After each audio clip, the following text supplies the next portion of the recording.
ऋषिभिर्बहुधा गीतम् छन्दोभिर्विविधैः ब्रह्मसूत्रपदश्चैव हेतुमद्विनिश्चितैः। जीव और परमात्मा के विषय में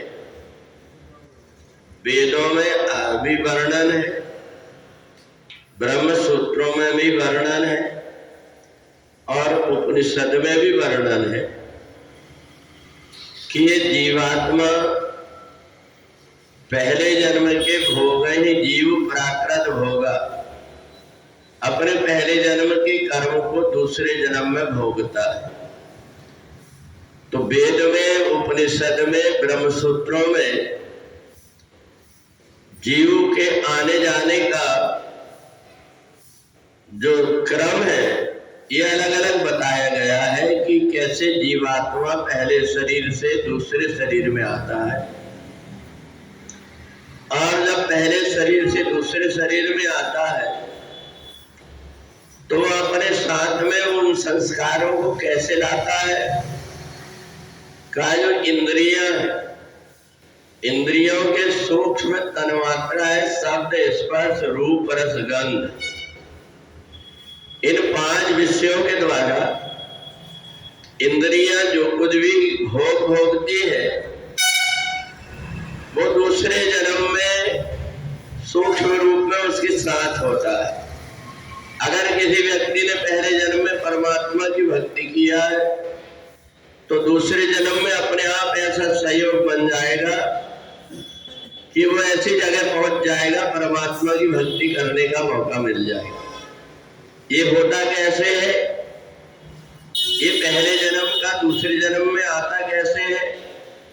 जैसे कहीं दूर बगीचा हो, वहां फूल खिला हुआ हो और वायु उस सुगंध को लेकर दूर तक बिखेर देती है, ऐसा ही ये जो जीवात्मा है, ये जीवात्मा अपने पहले जन्म के जो कुछ उसने भोगा है, जैसा स्वभाव बना हुआ है उसका, वो व्यक्ति दूसरे जन्म में उसको प्राप्त कर लेता है। जैसे दूर रहते हुए भी कोई गंदगी से आने वाली वायु अपने साथ में गंध लेकर के आ जाती, कोई समझ जाता है कि यहाँ कुछ मरा हुआ है।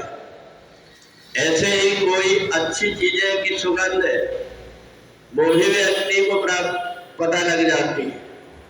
तो इसलिए ये जीवात्मा दूसरे जन्म में जब आता है उसको कितना भी समझाओ, खलई करई भल पाए सुसंगु और मिटई न कठिन स्वभाव अभंगु। खल व्यक्ति, दुष्ट व्यक्ति सज्जनों का कितना भी साथ कर ले पर एक न एक दिन अपनी औकात दिखा देता है। तो इसलिए वो कितने भी अच्छे व्यक्तियों का साथ करे परंतु क्योंकि उसका स्वभाव बना हुआ है, नीम को हम कितने ही मीठा के साथ खाए पर वह अपना स्वभाव नहीं छूटता उसका, ऐसा ही जीवात्मा भी।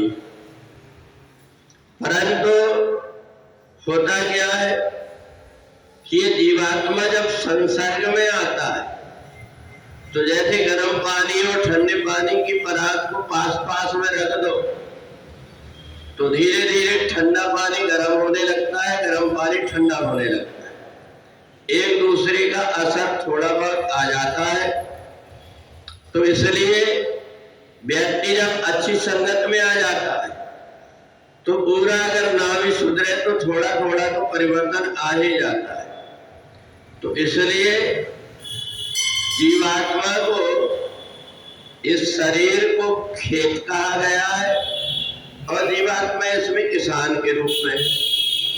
तो इसलिए यहाँ भी जितने भी अच्छे कर्म करता है वो कर्म कभी नष्ट नहीं होते, वो दूसरे जन्म में उसको प्राप्त हो जाते। परमात्मा के यहाँ की हुई सेवा, परमात्मा के यहाँ किया हुआ कोई भी कर्म, सत्कर्म, वो कभी नष्ट नहीं होता, तो इसलिए ब्याज समेत मिल जाता है।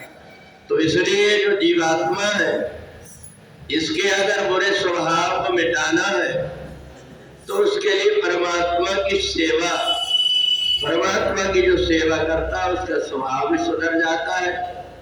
पहले जन्म में जो कुछ उसकी गलती हुई उसमें भी धीरे धीरे परिवर्तन आने लगता है। तो इस जीवात्मा को क्षेत्रज्ञ कहा गया है।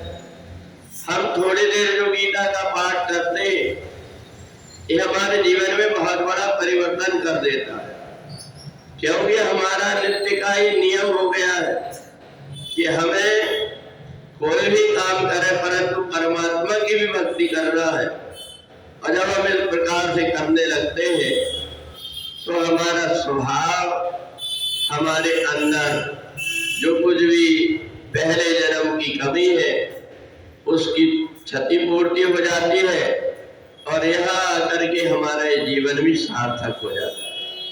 बोले वृंदावन बिहारी लाल की।